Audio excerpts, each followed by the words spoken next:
Las cicatrices de la guerra se van borrando lentamente con la reconstrucción de una nueva Alemania unida. Aunque la mayor parte de los restos nazis ya no son visibles, todavía queda en pie una reliquia como testimonio del antaño romantizado Reich de 1000 años. De entre todos los monumentos, este es el que simboliza la historia tras el nazi más poderoso después de Hitler.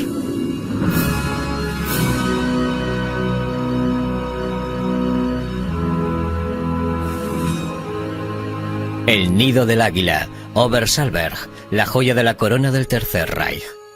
Fue construido por Martin Bormann como un refugio en el campo para Hitler, un trono desde el que el dictador pudiera otear sus dominios. Era 1944. En primera línea los soldados alemanes luchaban para detener a los ejércitos combinados de más de 5 naciones.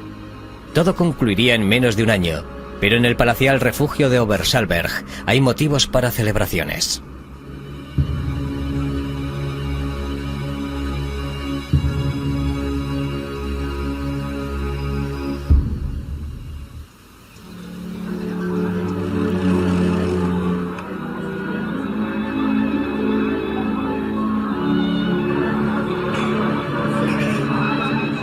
La nobleza de la corte de Adolf Hitler se reúne para la boda del general Hermann Fegelein, el oficial de enlace de Heinrich Himmler. Se va a casar con Gretel Braun, la hermana de Eva Braun, la amante del Führer. Es un día feliz para los recién casados. Nadie podía imaginarse que en menos de un año, Martin Bormann animaría a Hitler a ordenar que ejecutasen al novio por traición.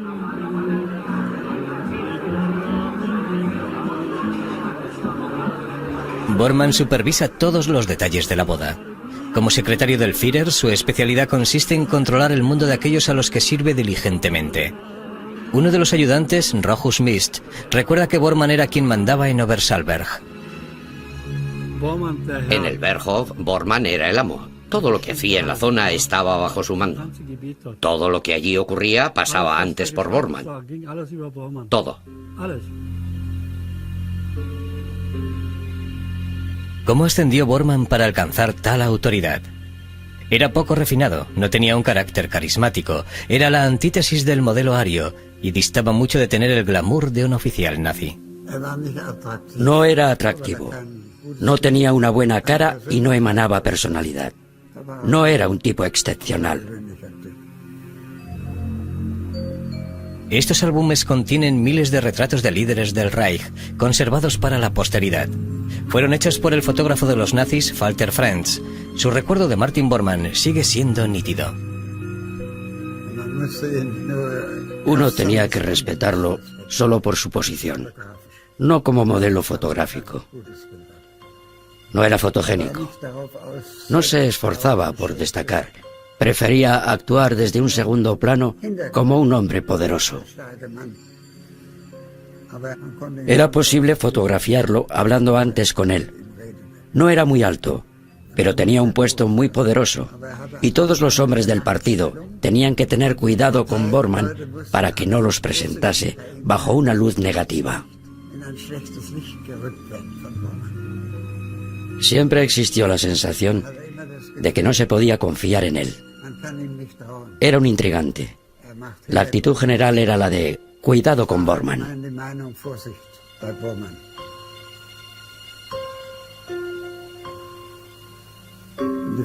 Se supone que Hitler veía en Bormann a un leal servidor, y probablemente lo era en realidad.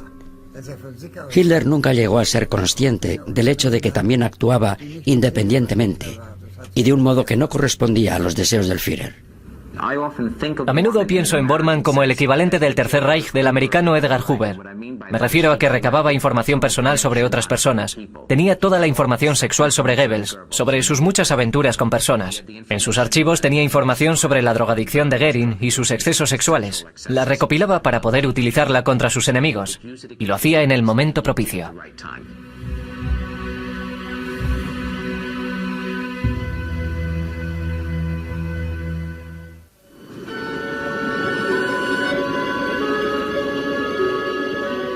Martin Bormann nació en el pequeño pueblo de Halberstadt, justo cuando el mundo entraba en un nuevo siglo. Fue el 17 de junio de 1900.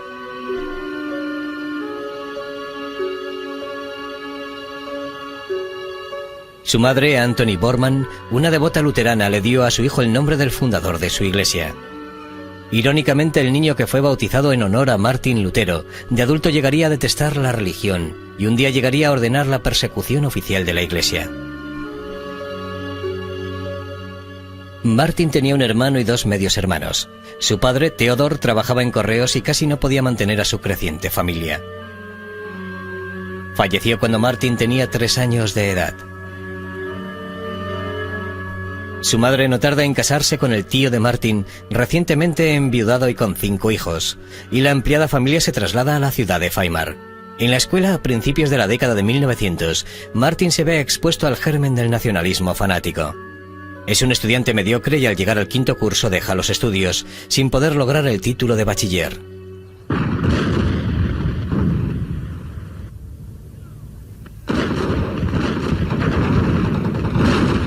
...1914... El mundo se ve precipitado a una guerra en la que se sume Europa. En su último año, justo cuando Martin cumple 17 años, se alista en el Regimiento 55 de Artillería, y es ahí donde por vez primera demuestra su talento administrativo ganándose el respeto de sus superiores.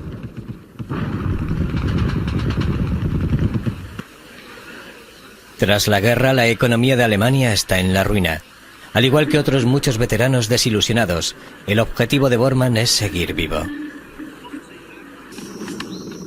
Encuentra trabajo aquí, en esta granja de Gut Herzberg. Su nuevo jefe es un nacionalista ferozmente anticomunista. Ejerce una gran influencia sobre Bormann, y este se alista en los Freikorps, un grupo paramilitar comprometido a liberar a Alemania de sus comunistas. Uno de sus miembros es Rudolf Hess, el futuro comandante del campo de exterminio de Auschwitz.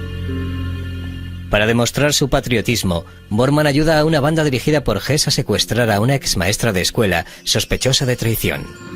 La noche del 13 de mayo de 1923, matan a su víctima de una paliza. Bormann es detenido y le imponen una sentencia menor de 12 meses de prisión.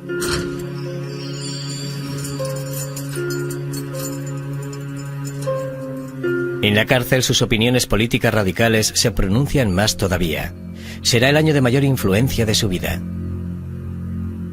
Al salir de la cárcel en 1927, Bormann se afilia al Partido Obrero Nacional Socialista Alemán. Reconociendo inmediatamente su capacidad organizativa, se hace con un puesto en el cuartel general del partido nazi en Múnich. Es allí donde conoce a Gerda Buch. Gerda es hija del comandante Walter Buch, uno de los presidentes del partido y amigo de Adolf Hitler de toda la vida. Para Bormann es una relación ideal. Se casan en septiembre de 1929.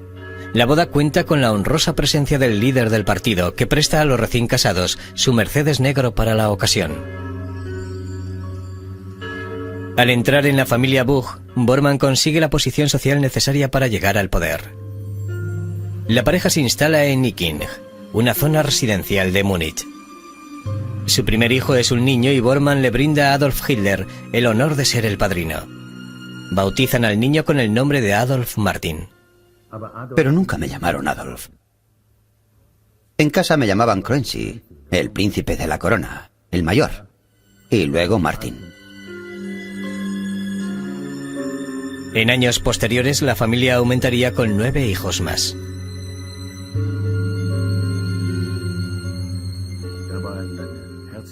Era un padre cariñoso, pero también estricto. Era justo y estricto. Nos cuidaba bien.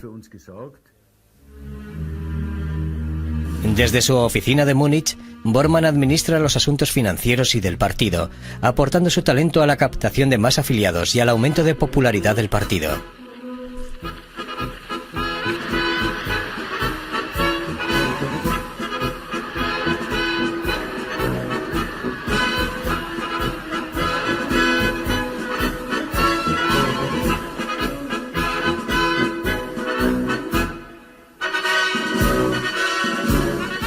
Las elecciones de 1933 llevan a los nazis al poder.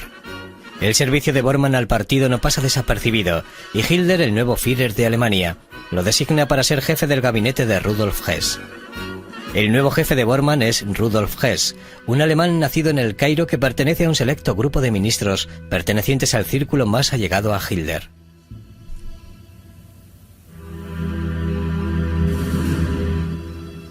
Mientras el poder de Hitler se consolida en Alemania, Bormann da órdenes en el seno del partido.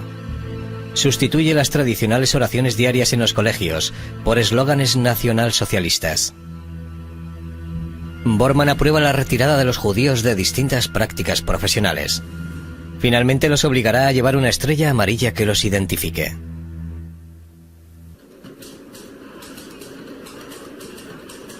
Bormann es diligente, pero inquieto. Su objetivo más importante es atraer la atención de Hitler. Dentro de la capacidad de Bormann para admirar a alguien, creo que realmente admiraba a Hitler. Pero Bormann no era como Goebbels o Rudolf Hess, que miraban a Hitler con una devoción casi incondicional.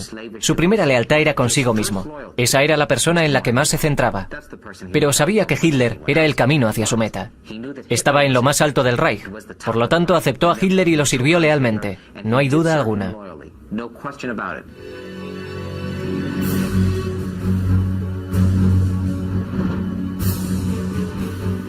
En 1935 Martin Bormann empieza a construir el refugio de Obersalberg.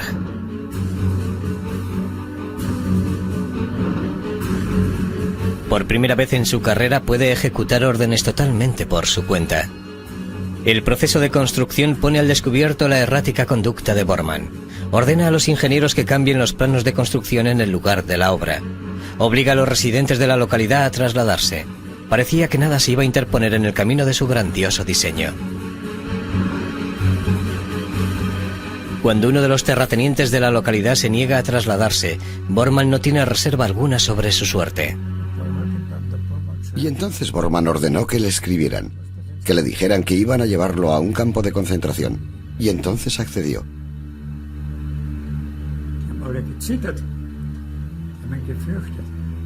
Todo el mundo temblaba de miedo. Cuando algo no le gustaba se ponía como un loco. Siempre llevaba una fusta consigo y golpeaba a cuantos le rodeaban.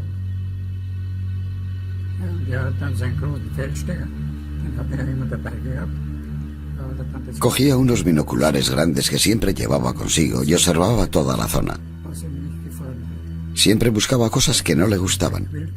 Entonces se ponía como un loco inmediatamente. Un día al atardecer, uno de mis obreros se acercó a un árbol que había al lado de la carretera y se puso a orinar. Si eso vuelve a suceder, dijo Bormann, lo echaré de la montaña a patadas.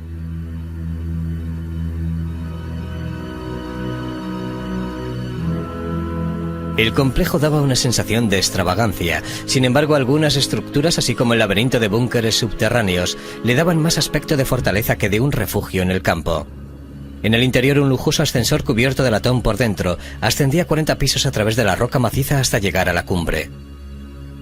En 1938, Bormann le presenta su regalo al Führer por su 50º aniversario.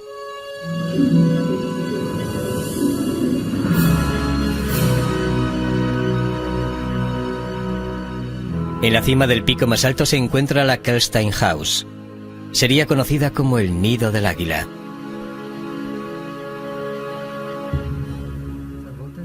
Pero Hitler no lo quiso. Le pareció demasiado caro.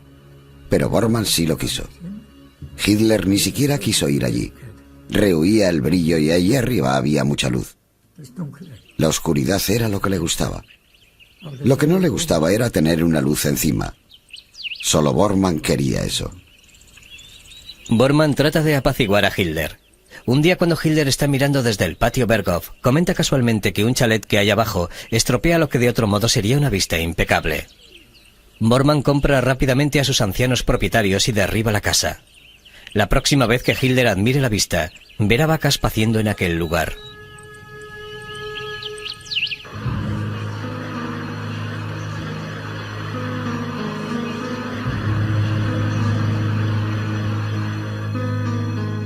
Mientras Bormann se corona a sí mismo como soberano de Obersalberg, Eva Braun es su anfitriona. La amante y el manipulador, ambos seducidos por el centro de suprema autoridad, mantienen una tensa relación. Pero en su búsqueda del poder, Bormann es prudente con Eva Braun. Sabe que puede competir con él triunfalmente para conseguir la atención de Hitler.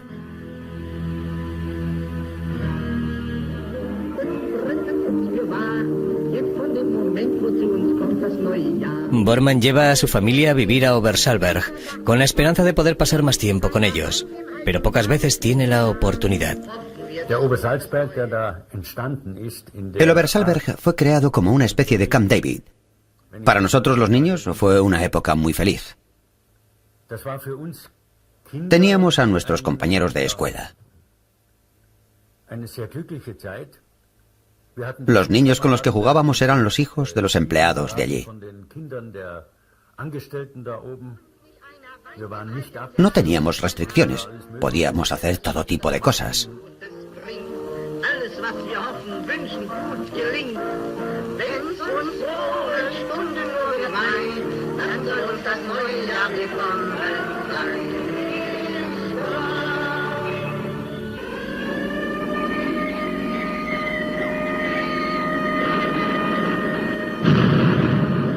El día 1 de septiembre de 1939 el ejército alemán ocupa Polonia en un ataque relámpago que hace que estalle la Segunda Guerra Mundial. Los primeros años de la guerra producen una serie de victorias para los nazis. Durante la guerra, Bormann estará al lado del Führer mientras avanza sobre Europa, con el sueño de un imperio mundial.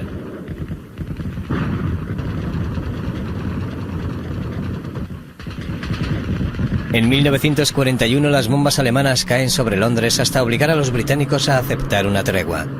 Son los mejores momentos de la Alemania nazi. Los hombres del círculo de allegados de Hitler están embriagados por su propio éxito. Sin embargo, el segundo de Hitler, Rudolf Hess, se siente alienado. La dirección de los asuntos del partido nazi lo ha desilusionado, y su ausencia es evidente en las reuniones de alto nivel. Bormann se ofrece a ocupar su puesto y representar a Hess y a su gabinete. Hitler acepta, convirtiendo a Bormann en uno de los hombres aptos para tomar decisiones en el Reich. A partir de entonces, Bormann se dedicará por entero a Hitler, reduciendo su vida familiar a cartas y visitas ocasionales. Bormann aparta sutilmente a Hess, creando una desagradable tensión entre ellos deliberadamente. Incómodo en el dominio de Bormann, Hess rehúye ir a Obersalberg. Pero Rochus Mist recuerda una de sus pocas visitas. Fue el día en que Hitler recibió una respuesta a su exigencia de una tregua con Gran Bretaña. Fue durante una comida y el doctor Dietrich trajo un mensaje que decía: Mein Führer, los ingleses no aceptan. Entonces Hitler dijo: Dios mío, ¿qué más puedo hacer? Al fin y al cabo solo me queda ir allí y arrodillarme ante ellos. Y aquella fue la señal para Hess. Pero Rudolf Hess cree que puede convencer a los británicos para aceptar un pacto de paz con Alemania y decide tomar la iniciativa. El 10 de mayo de 1941 Hess vuela en solitario a través del Canal de la Mancha hasta Gran Bretaña. Si su misión tiene éxito, recuperará el respeto de Hitler y recuperará su posición. Hitler no sabe nada sobre el plan de Hess, y cuando la noticia llega a Obersalberg, Hitler se pone furioso. Tras la marcha de Hess, en el Berghof se vivieron momentos terribles. Hitler no apareció durante casi 2 días. Dicen que Hitler dijo: no lo entiendo. ¿Cómo puede hacerme esto ese hombre? Aquel era el momento que Bormann había estado esperando. Se ofrece voluntariamente a investigar a fondo el asunto y empieza a indagar entre el personal de Hess.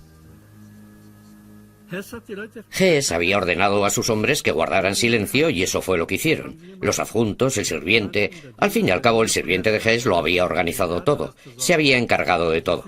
Que yo sepa, Bormann ordenó que todos aquellos que estuvieran involucrados o hubieran guardado silencio fueran llevados a campos de concentración. Pero, por otro lado, es probable que Bormann estuviera muy satisfecho con que hubiese ocurrido aquello con Hess porque se convirtió en el canciller del partido. Al concluir la investigación, Bormann le sugiere a Hitler que declare loco a Hess y que ordene que lo fusilen en el acto si regresa. Una vez eliminado Hess, Bormann ocupa el recién creado puesto de canciller del partido. El otrora funcionario ha avanzado hasta la primera línea de política del partido. Para Hitler es una mina de información. Su magistral control burocrático está consolidando su ascenso al poder. Sin su aprobación personal de planeamiento, nadie puede ver al Führer. El nuevo puesto de Bormann crea resentimiento entre los generales de Hitler. Para ellos, Bormann siempre será un oficinista poco refinado y sin educación. Solíamos decir que el jefe no tenía un buen consejero, no tenía con él al hombre apropiado.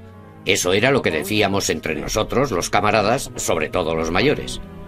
Habíamos estado con el Führer desde antes de su llegada al poder.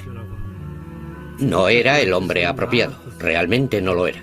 Desde el punto de vista de Hitler puede que lo fuese como trabajador leal y diligente, pero no como consejero. No era el hombre apropiado. A finales de 1942, en el frente ruso de Stalingrado, el sexto ejército alemán es rodeado y se ve obligado a rendirse. En el imperio nazi está cambiando la marea. Irónicamente, elevará a Martin Bormann al puesto de mayor poder de Alemania después del Führer. Después de Stalingrado, cuando los nazis tienen que huir derrotados de Rusia, Hitler se convierte en una especie de recluso. Empieza a pasar toda la noche en vela y a tomar más fármacos. Si Hitler no hubiese tenido a Bormann, podría haberse desintegrado mucho más rápidamente. La guerra podía haberse terminado mucho antes. Aún así, Bormann mantuvo las cosas como estaban. Hitler asciende a Bormann a secretario del Führer, al mando de todos los asuntos de Estado. El título es un mero formalismo. Bormann ya tenía el control de todos los asuntos domésticos del Reich.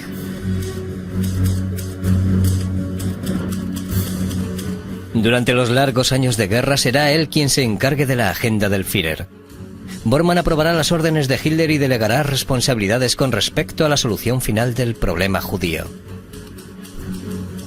Autoriza la extensión de las leyes de Nuremberg a los territorios anexionados en el este. Ordena el cierre de iglesias e instituciones religiosas. Concede a la SS jurisdicción sobre polacos, rusos, judíos y gitanos en los territorios ocupados. Exige trato duro con los prisioneros de guerra. Dirige a las Volkssturm, prolongando la guerra movilizando a todos los hombres aptos entre 16 y 65 años. Desde su gabinete se ejecutan órdenes que destruyen a comunidades enteras. Es tan culpable y tan responsable de las muertes de judíos, gitanos, homosexuales y eslavos como Himmler y las SS. De un modo distinto, él es el poder que hay tras el Tercer Reich en ese sentido. Aquellos individuos sin rostro que hacían que funcionara tan bien. La culpa principal no solo del holocausto de los judíos europeos, sino también de la guerra de aniquilación contra los eslavos, contra los gitanos Sinti y Roma y contra todos los otros que estaban incluidos en aquella lista.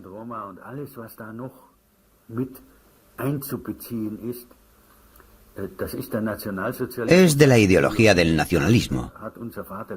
Y por ello nuestro padre tiene, sin duda alguna, una gran y terriblemente pesada responsabilidad.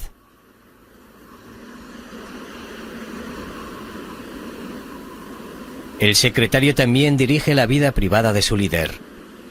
Compra hogares privados para Hitler, como este, y mantiene cerca su propia residencia. Controla los gastos personales de Hitler, así como los de su amante Eva Braun. Incluso cultiva hortalizas orgánicas para Hitler en su granja privada.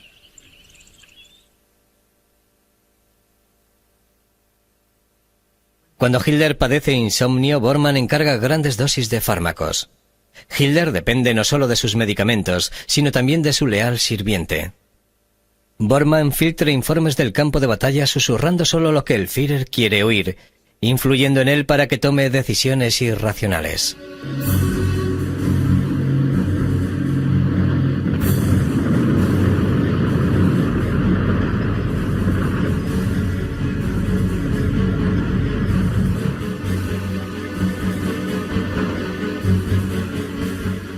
En 1945 los aliados invaden Alemania. Desde su búnker de Berlín, Hitler anuncia por radio que morirá combatiendo con sus tropas. Bormann está a su lado.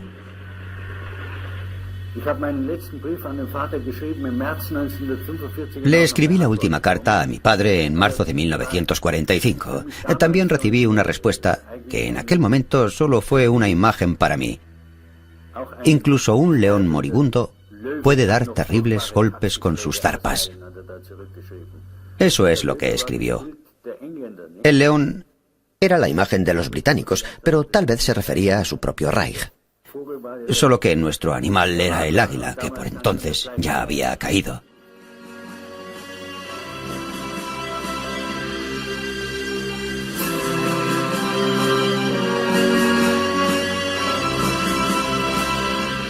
Cuando los americanos llegan a Obersalberg, reducen el castillo de Bormann a escombros.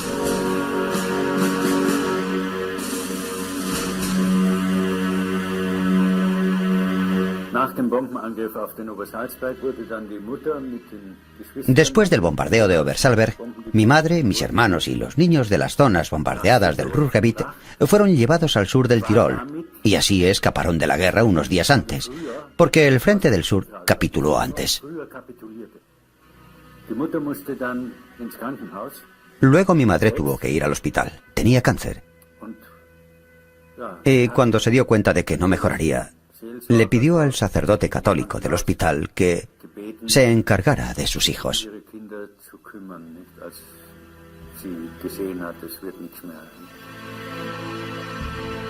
El 21 de abril el Ejército Rojo ha rodeado la capital por completo. La batalla final de Berlín está a punto de empezar. Capturar a Hitler sería el máximo premio. Bormann nota cómo le aprieta la soga el cuello.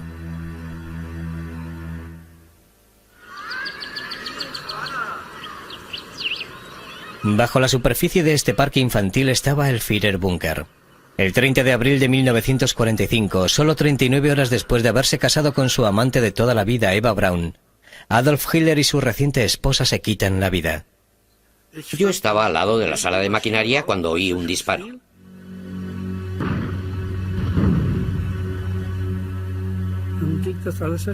Luego todo sucedió muy rápidamente. Huí presa del miedo, pero regresé inmediatamente del búnker superior. Justo entonces estaban envolviendo a Hitler en unas mantas. A Rochus Mitch, uno de los últimos supervivientes del búnker de Hitler, le ordenan que dé la noticia al mundo exterior. Y entonces fui corriendo al nuevo Reichskanzlei, al oficial al mando, y le dije: el Führer ha muerto.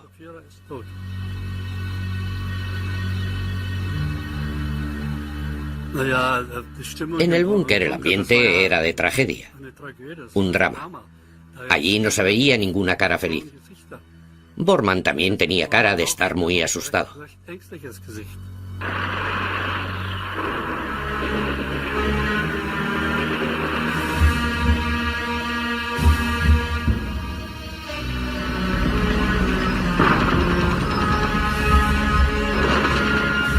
Tras la muerte de Hitler, Bormann, antaño temido por todo el Reich, es ahora ignorado por todos en el búnker.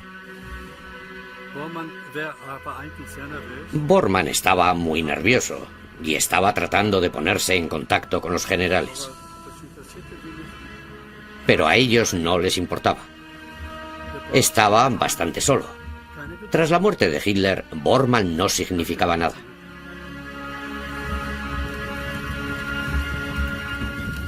El final se aproxima rápidamente.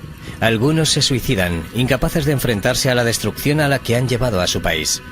El plan de Bormann es escapar de Berlín. Entonces se despidió de Goebbels y de todos los que aún estaban allí. Y luego se acercó a mí. Me dijo que todavía era necesario, que debía seguir realizando el trabajo igual que en el pasado. Te deseo lo mejor, hijo, me dijo adiós. Llevaba un abrigo negro de piel. Bajo el abrigo llevaba su uniforme de camuflaje. Fue así como abandonó el Reichskanzlei. Bajo la lluvia de bombas y fuego de artillería, los túneles del metro de Berlín son la única salida.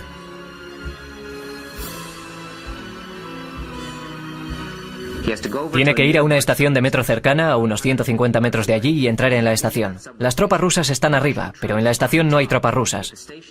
Si logra llegar allí, puede ir por los túneles del metro hasta Friedrichstraße, la estación siguiente, donde cree que en aquel momento todavía está luchando un contingente alemán. Ese contingente le ayudará a llegar al puente Feidenhammer, sobre el río Spree. Si llega allí, está a salvo.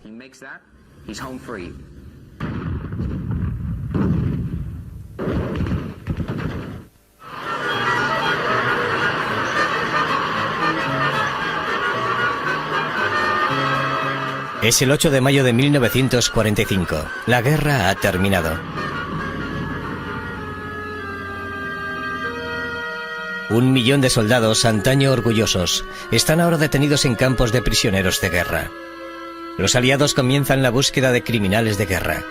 El CIC, el cuerpo de contrainteligencia del ejército estadounidense, lidera la búsqueda de sospechosos.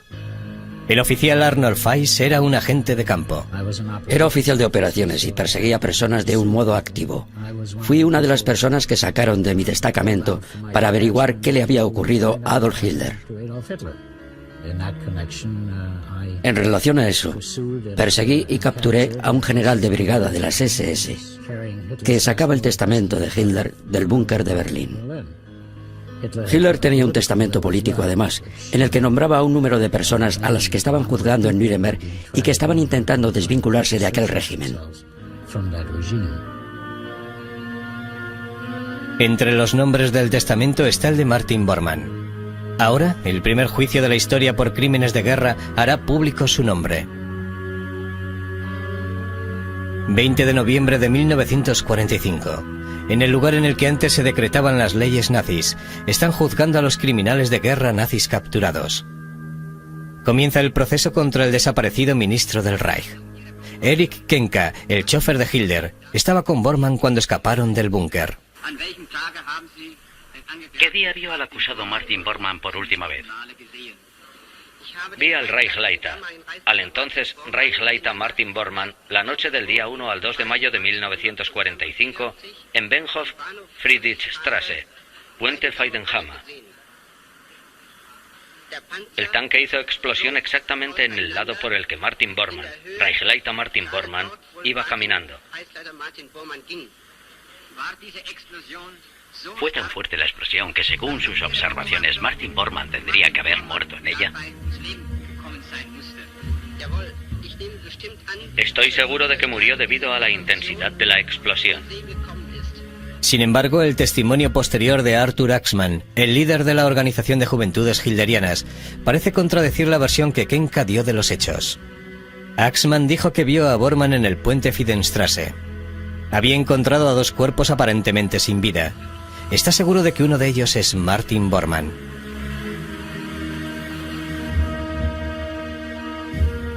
A pesar de los testimonios, no se encuentra ningún cadáver. La gran pregunta era, ¿dónde está? Y al mismo tiempo la confusión. ¿En qué asuntos estaba involucrado? ¿En qué asuntos se involucró?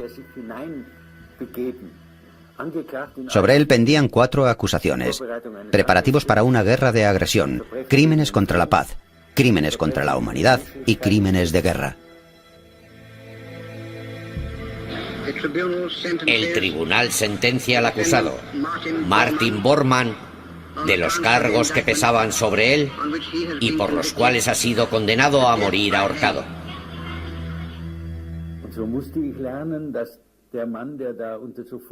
Y así tuve que aprender que el hombre que había puesto su firma en aquellos terribles documentos de deportación, todos ellos incluidos en la colección de documentos del juicio de Nuremberg, tuve que diferenciar aquí el padre, aquí el hombre políticamente responsable.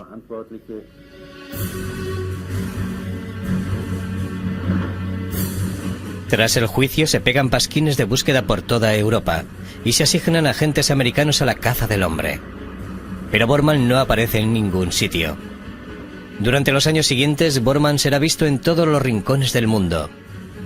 Ha nacido el mito de Martin Bormann.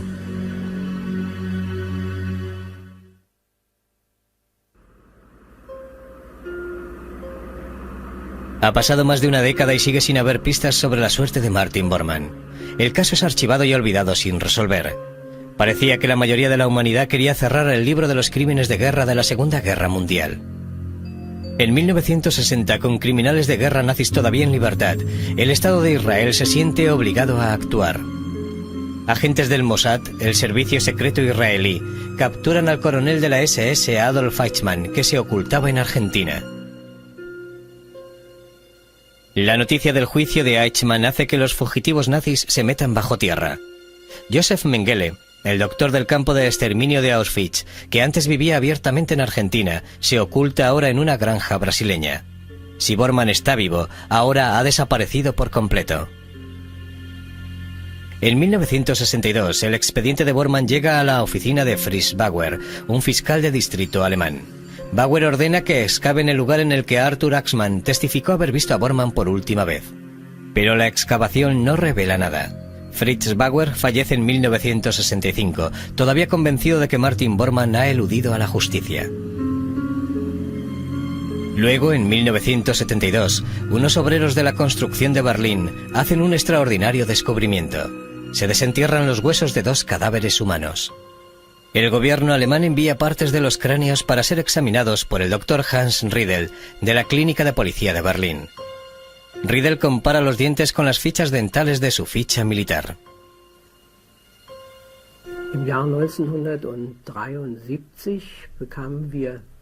En el año 1973 recibimos los documentos concernientes al descubrimiento de Martin Bormann.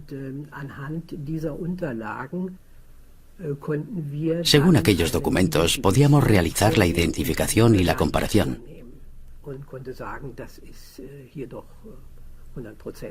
Pudimos determinar que la certeza era casi del 100%. Yo diría que las dudas creadas sobre aquellos resultados surgieron del deseo de mantener vivo a Martin Bormann. Creo que los alemanes tenían un incentivo para cerrar el caso. Nunca fueron agresivos en la búsqueda de criminales de guerra nazis, y Bormann era de ese tipo de cuestiones que para ellos era una molestia. En 1984, Gerald Posner estaba investigando en Buenos Aires, examinando fichas de la Policía Federal en el interior de los archivos del Estado. Sobre una mesa, a unos 3 metros, vi un expediente que, según recuerdo, tenía unos 25 o 30 centímetros de grosor, y marcado sobre ello ponía Bormann, Martin. Como un tonto le pregunté a la Policía Federal si podía ver aquel expediente. Hoy me acercaría e intentaría cogerlo a ver si me detenían y lo abriría. La respuesta fue no, por supuesto. El acceso a dicho expediente sobre Martin Bormann no solo fue prohibido por el gobierno argentino, sino que su existencia fue negada oficialmente.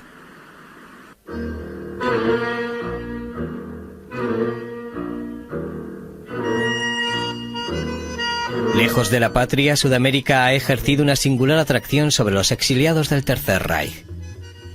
En Argentina, un idilio con el fascismo ha proporcionado refugio a los fugitivos nazis.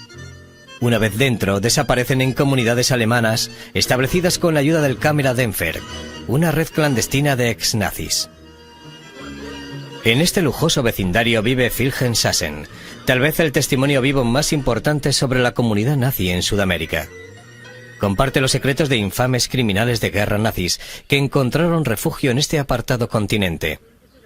Fue amigo personal del coronel de la SS Adolf Eichmann, del doctor Joseph Mengele, de Hans Rudel y de muchos otros. La relación era muy buena. Durante 5 años, Sassen ayudó a Eichmann a escribir sus memorias. A menudo mencionaba a Martin Bormann como a alguien que también estaba escondido en Sudamérica, pero no en Argentina. Bormann no llegó a pisar Buenos Aires. Está muerto. Hace 20 años. Huyó. Luego regresó a Alemania y se murió. Bormann es otro idiota completo. Klaus Eichmann, el hijo del ejecutado oficial de la SS, que vivía en Buenos Aires con su padre, hizo un llamamiento público a Bormann exigiéndole que asumiera la responsabilidad por sus crímenes.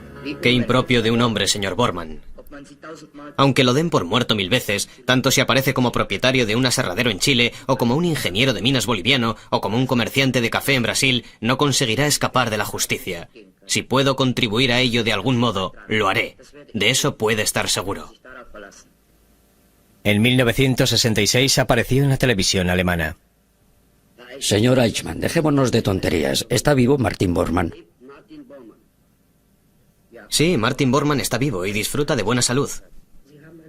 Le he escrito una carta abierta a Martin Bormann, al asesor más allegado a Hitler y el más temido. ¿Podemos llegar a la conclusión de que tiene la absoluta certeza de que Martin Bormann todavía vive? Sí, Martin Bormann está vivo. Vive en Sudamérica. En Paraguay, en 1993, se hacen públicos unos expedientes policiales sobre Martin Bormann.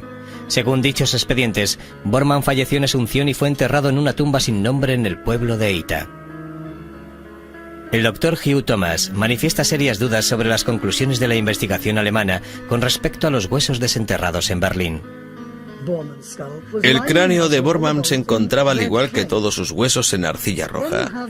Cuando se tiene arcilla roja envolviendo el cráneo, ese cráneo estaba al lado del cráneo de Stumpfegger.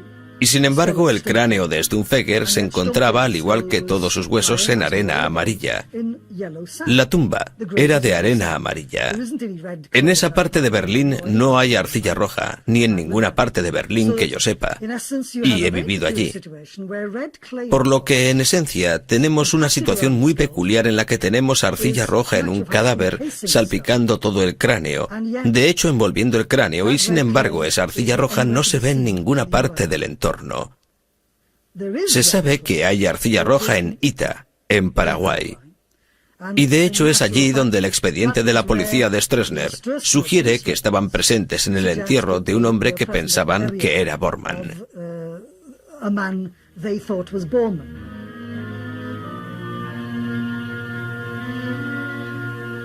Los diarios estuvieron llenos de artículos sobre avistamientos durante años.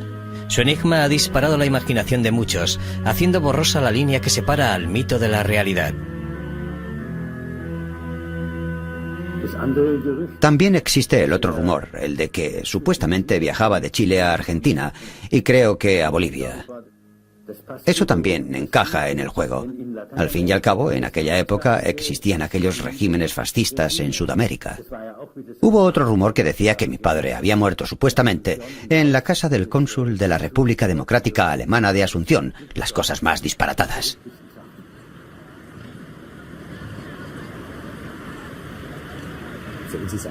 Nos resulta relativamente difícil imaginar que si, de algún modo, Bormann hubiese sobrevivido, no hubiese encontrado forma alguna de hacer llegar algún mensaje a su familia, con un número tan elevado de hijos. Era alemán de extremo a extremo.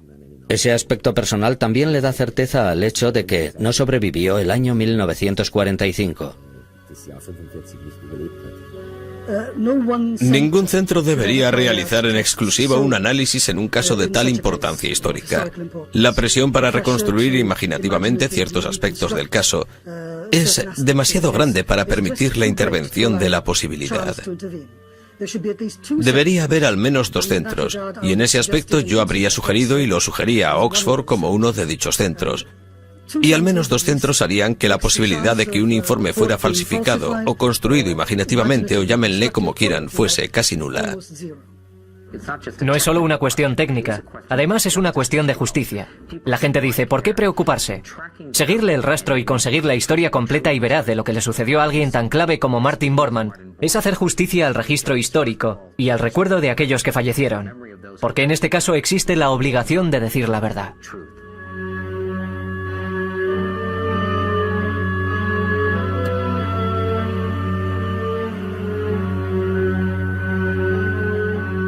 En Alemania, los resultados de la prueba de ADN son concluyentes y el caso ha sido cerrado oficialmente. Sin embargo, incluso hoy algunas de las preguntas más importantes siguen sin respuesta. Y para muchos el misterio de Martin Bormann, el ministro más importante de Hitler, seguirá siempre sin resolver.